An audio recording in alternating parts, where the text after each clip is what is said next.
Students class 9th वाले सारे students ध्यान देंगे। यह वीडियो बहुत ही ज़्यादा इंपॉर्टेंट है आपके लिए। जैसा कि आपको बताया अध्याय 1, 2, 5, 6 और 9 आपके त्रैमासिक परीक्षा में आने वाले हैं। दोस्तों आपको ध्यान देना है कि आपके लिए यह वीडियो बहुत ही ज़्यादा यूजफुल होने वाली है। दोस्तों आपको भड़काया जा रहा है, कोई पेपर वायरल नहीं हुआ है, क्योंकि मैं यहाँ पर आपके लिए गलत वीडियो कभी लेकर नहीं आता हूँ और जो जो बोलता हूँ सच बोलता हूँ। बिकॉज चैनल का बैनर ही आपने देख लिया होगा, ट्रू स्टडी। तो यहाँ पर आपको बिल्कुल ट्रू स्टडी मिलती है और मैं आपको बता दूं कि पेपर आपका कोई वायरल नहीं हुआ है। अगर आपने किसी वीडियो को देखी है कि यह पेपर हो सकता है हमारी एग्ज़ाम में आ जाए, तो वह लिंक मुझे सेंड कर दीजिएगा। मैं चेक करके आपको बता दूंगा कि ये पेपर नकली है या असली। कमेंट बॉक्स में कमेंट जरूर कर लीजिएगा। और दोस्तों वीडियो बहुत ही ज़्यादा धमाकेदार है, बिल्कुल भी इसको स्किप नहीं करें, क्योंकि वीडियो में मैं आपको 1, 2, 5, 6 और 9 से very most important objective plus उसके प्रश्न बताने वाला हूं। और ऑब्जेक्टिव का फुल सॉल्यूशन बताऊंगा, यह नहीं कि आपको सिर्फ ऐसे ही बताकर छोड़ दिया प्रश्न तो बिल्कुल उत्तर के साथ मैं आपको बताऊंगा।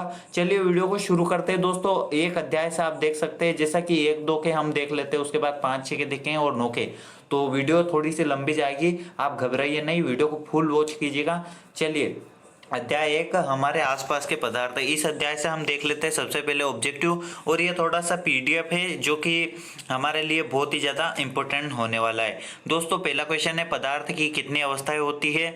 तो इसकी जो अवस्था होती है 3 होती है, तो इसका राइट आंसर हो जाएगा 3। और दूसरा है हमारा, पदार्थ की किस अवस्था में कणों के मध्य न्यूनतम रिक्त स्थान होता है? तो ठोस इसका राइट आंसर होगा अ वाला। और तीसरा आप देख लीजिए, पदार्थ की किस अवस्था में किसी वस्तु का एक निश्चित आकार, स्पष्ट सीमाएं एवं नगण्य संपीड्यता होती है? तो इसका राइट आंसर होगा ठोस। और चौथा देख लीजिए, पदार्थ की अवस्था जिसमें द्रव्य का आकार नहीं परंतु आयतन निश्चित होता है, तो इसका राइट आंसर होगा द्रव्य। इसमें द्रव्य है तो द्रव्य अलग होता है और द्रव अलग होता है। ओके दोस्तों, ये आपको ध्यान रखना है। और पांचवा है, न्यूनतम विसरण का गुण पाया जाता है, तो ठोस में न्यूनतम विसरण का गुण पाया जाता है, इसका राइट आंसर होगा ठोस। और छठा वाला देख लीजिए, गैस के किस गुण के कारण उन्हें सिलेंडर में भर के रखा जा सकता है? यानी कि संपीड्यता इसका राइट आंसर होगा। एंड अब हम देख लेते हैं रिक्त स्थान एक अध्याय के। पहला क्वेश्चन है, जिस न्यूनतम ताप पर ठोस पिघलकर द्रव बन जाता है वह इसका रिक्त स्थान कहलाता है। तो रिक्त स्थान में आपको गलनांक लिख देना है, वह इसका गलनांक कहलाता है। अब आपको दूसरे में यहाँ पर 373 केल्विन यानी कि 373 इसका राइट आंसर होगा। बर्फ का गलनांक कितना होता है? 373। ओके दोस्तों, एंड तीसरा आपको देख लेना है, जल के कणों की ऊर्जा कितनी होती है? तो आपको यहाँ पर रिक्त स्थान में भर देना है 273 केल्विन। ताप पर बर्फ के कणों की ऊर्जा से अधिक हो जाती है। यानी कि आपको मैं वापस से पढ़कर दिखा देता हूँ, जल के कणों की ऊर्जा रिक्त स्थान में आपको 273 केल्विन भर देना है। तापमान पर बर्फ के कणों की ऊर्जा से अधिक हो जाती है। ठीक है, जल के कणों की ऊर्जा 273 केल्विन तापमान पर बर्फ के कणों की ऊर्जा से अधिक हो जाती है। कितने केल्विन ताप पर? 273 केल्विन ताप पर। ठीक है दोस्तों, आप चौथा देख लीजिए, ठोस कार्बन डाइऑक्साइड को किस नाम से जाना जाता है? यानी कि रिक्त स्थान दिया है, किसकी जगह आपको रिक्त स्थान दिया है, यानी कि ठोस कार्बन डाइऑक्साइड को रिक्त स्थान नाम से जाना जाता है। तो रिक्त स्थान में आपको शुष्क बर्फ लिख देना है, यानी कि ठोस कार्बन डाइऑक्साइड को शुष्क बर्फ के नाम से जाना जाता है। एंड पांचवा आप देख लीजिए, क्वथनांक से कम तापमान पर द्रव के वाष्प में परिवर्तन होने की प्रक्रिया को क्या कहते हैं? ऊर्ध्वपातन कहते हैं। ठीक है दोस्तों, वैसे इसमें से जो वेरी मोस्ट इम्पोर्टेंट ऑब्जेक्टिव है वह एक तो पहला वाला है, सही विकल्प चुनकर लिखिए और इसमें से देख लीजिएगा दोस्तों। और दूसरा वेरी मोस्ट इम्पोर्टेंट है रिक्त स्थान का, और यहाँ पर ये बीच के तीनों ही वेरी मोस्ट इम्पोर्टेंट है। वैसे तो मैंने बता दिए लेकिन सभी वेरी मोस्ट इम्पोर्टेंट है, थोड़ा सा पढ़ कर देना आपको। एंड यहाँ पर देख लीजिए ये कुछ प्रश्न उत्तर है, एक शब्द एक वाक्य के बता देता हूँ, उसके बाद यहाँ पर अति लघु उत्तरीय का आप यहाँ पर स्क्रीनशॉट ले सकते हैं। पहला आप देख लीजिए, जल का गलनांक केल्विन पैमाने पर कितना होता है, तो 273 केल्विन। और दूसरा है हमारा 300 केल्विन तापमान का डिग्री सेल्सियस में क्या मान होता है, तो 27 डिग्री सेल्सियस। ओके। एंड जल का क्वथनांक क्या होता है, तो 100 डिग्री सेल्सियस। ठीक है दोस्तों। एंड अति लघु उत्तरीय प्रश्न आपको देख लेना है, 2 नंबर के आएंगे, इसमें से आ सकते हैं बिल्कुल। तो यहाँ से देख लीजिए, क्योंकि आपका 1, 2 और यहाँ पर 5, 6 और 9 अध्याय आने वाला है, तो एक का हमने यहाँ पर इतने इंपॉर्टेंट क्वेश्चन है जो कि थोड़े से प्रश्न बैंक के क्वेश्चन है। और अब मैं आपको 2 अध्याय पर लेकर चल लेता हूँ। अब 2 अध्याय का नाम क्या है, क्या हमारे आसपास के पदार्थ शुद्ध है, तो वैसे अध्याय का नाम क्या ही जाने दोस्तों। पहला क्वेश्चन देख लीजिए सही विकल्प का, 2 या 2 से अधिक पदार्थों का समांगी मिश्रण क्या कहलाता है, तो विलायक कहलाता है। ठीक है दोस्तों, समांगी मिश्रण विलायक, इसमें राइट आंसर तो विलायक था दोस्तों। थोड़ा सा डाउट फील हो रहा है मुझे, तो आप देख लीजिएगा इसको। एंड दूसरा देखिए यहाँ पर, विलयन का वह घटक जिसकी मात्रा दूसरे से अधिक होती है और जो दूसरे घटक को विलयन में मिलाता है उसे कहते हैं, तो क्या कहते हैं, विलायक कहते हैं। बिल्कुल दोस्तों। और ऊपर भी परिभाषा दोनों की, यानी कि विलायक की परिभाषा दोनों अलग अलग है। तो यहाँ पर देखिएगा, पहला क्वेश्चन आप थोड़ा सा देख लीजिएगा दोस्तों, मुझे डाउट फील हो रहा है इसमें। और चौथा आप देख लीजिए, टिंचर आयोडीन के विलयन में विलय है, तो आयोडीन बिल्कुल राइट आंसर होगा इसका। चौथा सोडा जल विलयन में विलय होता है, तो CO2। एंड पांचवा देख लीजिए, वायु एक विलयन है गैस में गैस का। ठीक है, बिल्कुल राइट आंसर है दोस्तों। और 12वीं में भी आपको ये आने वाले हैं, मैंने पढ़ी है पिछले साल ही। ओके। एंड छठा देख लीजिए, यहाँ पर निम्नलिखित में से कौन सा पदार्थ ऊर्ध्वपातित हो सकता है, तो उपरोक्त सभी यह ऊर्ध्वपातित होंगे, आप पढ़ लीजिएगा। एंड रिक्त स्थान की पूर्ति कीजिए, इसमें पहला है फोम, रबड़ एवं स्पंजी में परिक्षेपण माध्यम रिक्त स्थान होता है, तो ठोस आपको रिक्त स्थान में भर देना है। एंड यहाँ पर आप को दूसरा देख लेना है, मिल्क ऑफ मैग्नीशिया में परीक्षण माध्यम द्रव होता है, यानी रिक्त स्थान में आपको द्रव भर देना है। और यहाँ पर टिंडल प्रभाव, यानी तीसरा टिंडल प्रभाव और रिक्त स्थान विलयन द्वारा प्रदर्शित होता है, तो कोलाइडी विलयन द्वारा प्रदर्शित होता है, गुण प्रदर्शित होता है। एंड चौथा देख लिए, 2 घुलनशील द्रवों के मिश्रण को विधि से पृथक किया जाता है, किस विधि से, तो आसवन विधि से। ओके, आसवन इसका राइट आंसर हो जाएगा।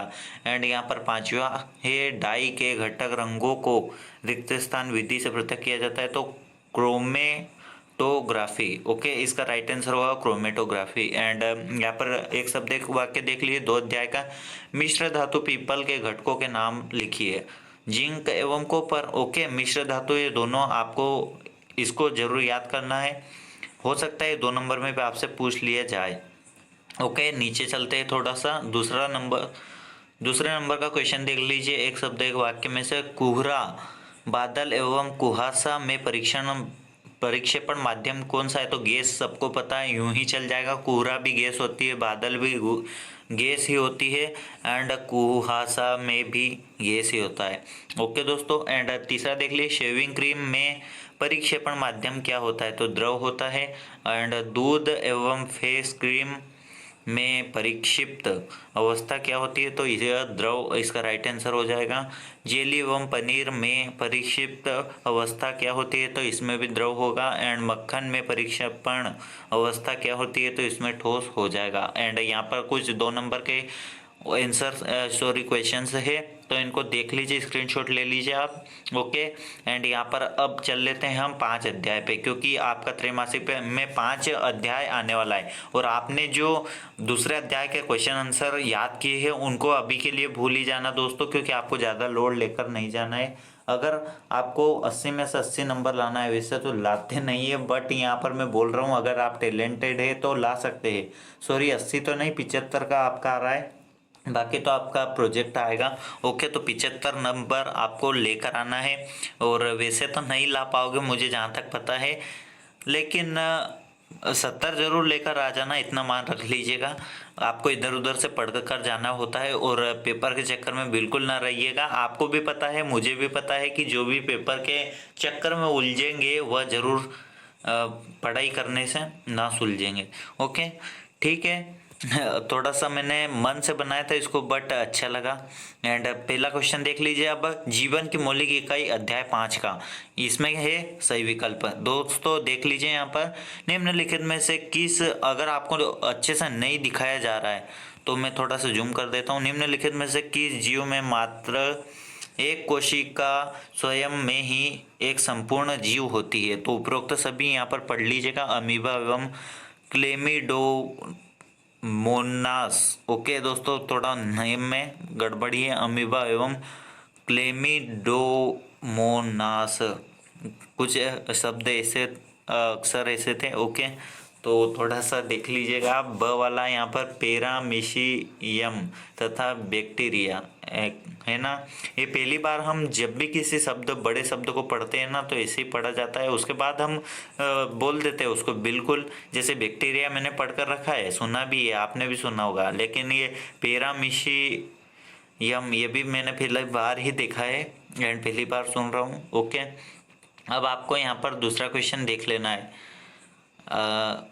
दूसरा क्वेश्चन कहता है, कोशिका के खोजकर्ता कौन है? Robert Hooke. बहुत फेमस क्वेश्चन है दोस्तों, ये तो समझ लीजिए कि छप ही गया आपके 2 अध्याय से।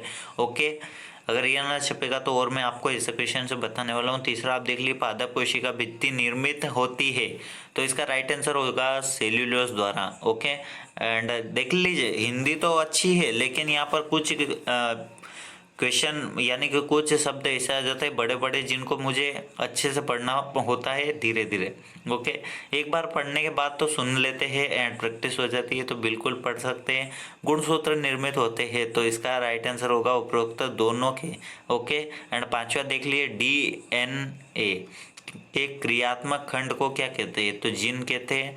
एंड छठा है यहाँ पर, केंद्र काय पाया जाता है? तो जीवाणु में। ओके, एंड यहाँ पर सही जोड़ी आप देख लीजिए, सही जोड़ी का पहला है RER, इसको मिला देना आपको प्रोटीन का निर्माण से, और SER इसको मिला देना है आपको वसा का संश्लेषण से, और यहाँ पर तीसरा है गाल्जी काय। ओके, तो इसको मिला देना आपको अ वाले से लाइसोसोम का निर्माण, एंड चौथे को मिला देना यानी कि प्लास्टिक को मिला देना है प्रकाश संश्लेषण से, एंड लाइसोसोम को मिला देना आत्मघाती थैली, आत्महत्या की थैली या आत्मघाती थैली हैं। ओके दोस्तों, तो 3 नंबर के इसमें से कुछ प्रश्न बनेंगे आपके लिए, तो इनको जरूर याद कीजिएगा, इसका स्क्रीनशॉट ले लीजिए, यानी कि इम्पोर्टेंट क्वेश्चन है। और इसमें से वेरी मोस्ट इम्पोर्टेंट है 5वां वाला आपका, और छठा वाला थोड़ा सा कम इम्पोर्टेंट है, लेकिन इसको तो करना ही है आपको, 5वें को तो बिल्कुल ये टपकता है हर बार ही। ओके दोस्तों, अब आपको उत्तर के देख लेना है, प्रश्न उत्तर एंड डायग्राम भी मैं कुछ इस वीडियो में आपको बता दूंगा। अध्याय 6 उत्तक। पहला क्वेश्चन है हमारा, सही विकल्प में निम्नलिखित में से कौन सा उत्तक पौधों के तनों की लंबाई में वृद्धि हेतु उत्तरदायी होता है? तो शीर्षस्थ विभज्योतक। ओके दोस्तों, विभज्यो ऊतक यानी कि अ वाला है आपका राइट आंसर। अब मैंने बता दिया है, आप देख लीजिए स्क्रीन पर भी। थोड़ा सा इसका नाम थोड़ा सा अलग है, यानी कि पढ़ने में नहीं आ रहा है दोस्तों, इसकी थोड़ी सी प्रैक्टिस करके जाइएगा। शीर्षस्थ विभज्यो ऊतक। ओके दोस्तों, एंड यहाँ पर अब दूसरा देख लेना आपको, जिन मांसपेशियों को हम इच्छा अनुसार गति करा सकते हैं उन्हें क्या कहते हैं? उपरोक्त सभी, यानी कि ऐच्छिक पेशी या कंकाली पेशी या रेखित पेशी, उपरोक्त सभी आएगा इसमें, यानी तीनों कहा जा सकता है। और तीसरा है कार्डियन पेशी पाई जाती है, तो हृदय में। चौथा देख लीजिए, तंत्रिका ऊतक की कार्यात्मक इकाई होती है, तो न्यूरॉन की। एंड पांचवा देख लीजिए, कार्डियन पेशी होती है एक केंद्रक की, इसका राइट आंसर होगा।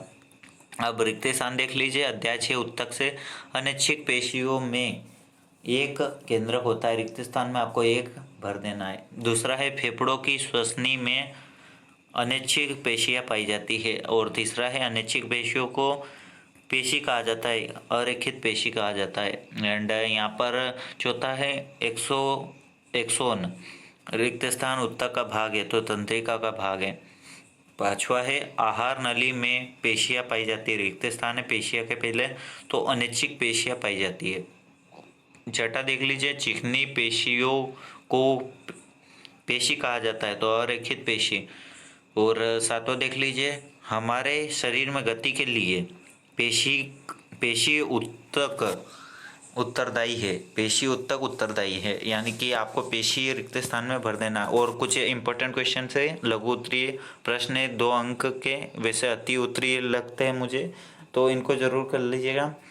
अब इसमें से वेरी मोस्ट इम्पोर्टेंट मैं आपको बता देता हूँ, हृदय पेशी का विशेष कार्य क्या है। यह तो इतना इम्पोर्टेंट नहीं है, very very very most important question है आपका चौथा वाला, न्यूरॉन का नामांकित चित्र। दोस्तों उत्तक में से यह तो समझ लीजिए कि छप ही गया, या तो आपका पादप या जंतु कोशिका का चित्र आएगा, या फिर आपका न्यूरॉन का नामांकित चित्र आएगा, या फिर दोस्तों आपको इसमें से एक और है वृक का, शायद वक्र, हाँ वृक बोलते हैं, वृक का चित्र भी आ सकता है, आपको देख लीजिएगा दोस्तों।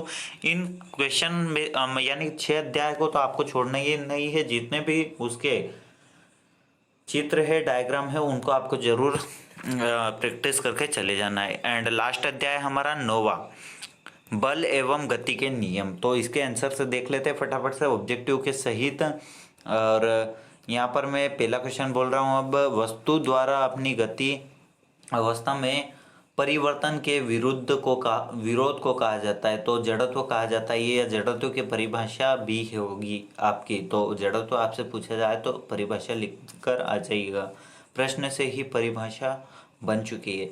और दूसरा है बल का मात्रक क्या है, न्यूटन बल का मात्रक है। न्यूटन एक वैज्ञानिक थे, उनके नाम पर बल का मात्रक रख दिया गया।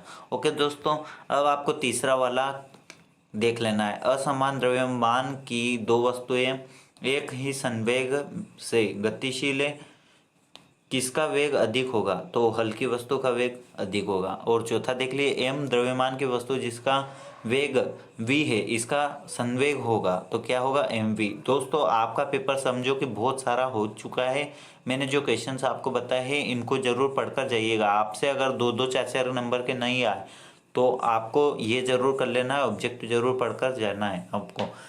मैं ज़्यादा ना कहूँ तो जो आपके 28 या फिर 32 नंबर के आएंगे, हालांकि इसमें 28 के आएंगे मेरे हिसाब से जहाँ तक मुझे लगता है, तो आपको लगभग 25 नंबर इसमें से आ ही जाने चाहिए, या फिर 20। ओके, कमज़ोर के लिए 20 एंड ताकतवर के लिए 25 तो आ ही जाने चाहिए, इतना मान जरूर रख लीजिएगा, क्योंकि मैं भी बहुत ज़्यादा मेहनत कर रहा हूँ। अब मैं आपको रिक्त स्थान बता देता हूँ, थोड़ा सा जूम कर देता हूँ आपके लिए। क्रिया एवं प्रतिक्रिया बल विपरीत दिशा में कार्य करते हैं, ठीक है, विपरीत आपको राइट आंसर हो जाएगा रिक्त स्थान का। एंड अब आपको यहाँ पर दूसरे में क्या करना है, संवेग परिवर्तन की दर बल के अनुक्रमानुपाती होती है, यानी कि बल के अनुक्रमानुपाती आपको बल रिक्त स्थान में भर देना है। एंड तीसरा देख लिए, बाह्य बल की अनुपस्थिति में किसी गतिशील वस्तु का वेग नियत रहता है। ओके, एंड किसी वस्तु द्वारा अपनी गति अवस्था में परिवर्तन के विरोध करने का गुण क्या कहलाता है, जड़त्व कहलाता है, ठीक है। यही आपसे शायद उसमें में पूछा था आपके, हाँ यह वाला था, हाँ यह वाला था, सॉरी यह वाला था पहला, वस्तु द्वारा अपनी गति अवस्था में परिवर्तन के विरोध को, यही आपके रिक्त स्थान में आ गया है, ठीक है। यानी एक परिभाषा याद की तो कहीं पर भी आ सकती है आपकी, और आपके 2 नंबर में भी छप सकती है, ठीक है। पांचवा आपको देख लेना, किसी वस्तु का उसके जड़त्व की माप है, यानी कि उसके के पहले रिक्त स्थान है तो द्रव्यमान आएगा, द्रव्यमान उसके जड़त्व की माप है, यानी किसी वस्तु का द्रव्यमान उसके जड़त्व की माप है। अब कुछ क्वेश्चन आंसर देख लीजिए, यहाँ पर 4 नंबर के इसमें से बन सकते हैं आपके क्वेश्चन, जो कि इतने सारे हैं, आप देख लीजिए यहाँ से कुछ कुछ कर लीजिएगा। वैसे तो मुझे इतने इम्पोर्टेंट नहीं लग रहे, छठा सातवां आप देख लीजिए ये इम्पोर्टेंट है। एंड यहाँ पर बाकी तो नहीं लग रहे, एक तीसरा वाला आपका इम्पोर्टेंट है। ओके, तो इतने आपको देख लेना है। बाकी अगर आपको इम्पोर्टेंट लगते हैं और समझ में आते हैं तो फटाक से उनको भी कर लीजिएगा।